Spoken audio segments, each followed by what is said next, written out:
There was silence. But this was not the silence of the night. This was the silence of something that had already ended. The doors were closed, the walls were intact, the alarms were quiet. But inside, something was missing. The vaults were in place. The shelves were lined up. But their insides were empty. No one had shouted. No one had run. No one had panicked. The robbery had ended without being noticed. And the strangest part was this. The ones who did it were not young. They were not fast. They did not look reckless. They were old. Some used canes. Some had aching knees. Some had to stop and catch their breath while climbing stairs. But all of them knew exactly what they were doing. Hatton Garden was a small district in the center of London. On the surface, it looked ordinary. Jewelry shops, small offices, narrow streets. But beneath these streets was one of the largest private safe deposit systems in the United Kingdom. Hatton Garden Safe Deposit. People brought here the savings of their entire lives. Rough diamonds, gold bars, family inheritances, cash. Because the system inspired trust. Thick concrete walls, steel doors, encrypted locks, alarm systems. And most importantly, people believed this place was untouchable. But that belief was wrong. The group that planned the robbery was not committing a crime for the first time. All of them had criminal records. All of them had spent years in this world. The leader of the group was Brian Reeder. He was in his late 60s, experienced, calm, never in a hurry. Those who worked with him were similar. They were of retirement age, but their minds were still sharp. The plan was not made in one night. It took months. No one rushed. No one took unnecessary risks. The building was observed. Entry and exit times were noted.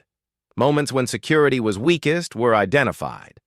And one critical detail was noticed. The Easter holiday. For 4 days, the building would be almost completely empty. No staff, no movement, minimal oversight. This was the perfect time. Entering through the main door was impossible. The doors were too strong. The alarm systems were active. But there was another way, the elevator shaft. From the lower level of the building, behind a thick concrete wall, there was a passage leading into the vault room. The problem was this. The wall was about 50 centimeters thick, but for this team, that was not an obstacle. Industrial drills were used. They worked slowly. They stayed quiet. It took hours. The concrete was carved out piece by piece. No one upstairs heard a thing. When they got inside, there was no chaos, no panic, no rush. They knew exactly what they were looking for. Some vaults were opened. Some were never touched. This was not a raid. This was a selection.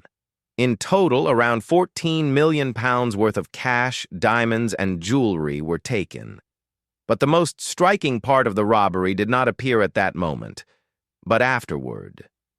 Because in the first hours, no one realized anything had happened. The alarms had not gone off. The doors had not been forced. There was nothing unusual in the entry records. The vaults were still there. Only their contents were gone. For the police, this was not a familiar situation. This was not a forced entry. And it did not clearly suggest inside assistance. Everything was too clean. And that cleanliness raised suspicion. Camera footage was reviewed. Audio recordings were examined. Timelines were reconstructed. The pieces slowly came together, and another reality emerged. The thieves had been too comfortable. They had stayed longer than planned. They had returned to the same place. They had used the same methods. They trusted their experience, and that confidence exposed them. One by one, they were identified. One by one, they were arrested. In the courtroom, there were no criminals trying to escape. There were elderly men sitting quietly, canes, glasses, slow movements, and in front of them stood one of the largest safe deposit robberies in British history. This case showed the United Kingdom one thing. This was not a story about age, and it was not a flawless plan. This was the story of experience turning into ego. And the most disturbing truth was this. This robbery did not exploit a weakness in systems, but a weakness in people. And because of that, it can happen again. The real crimes aren't over. See you in the next case.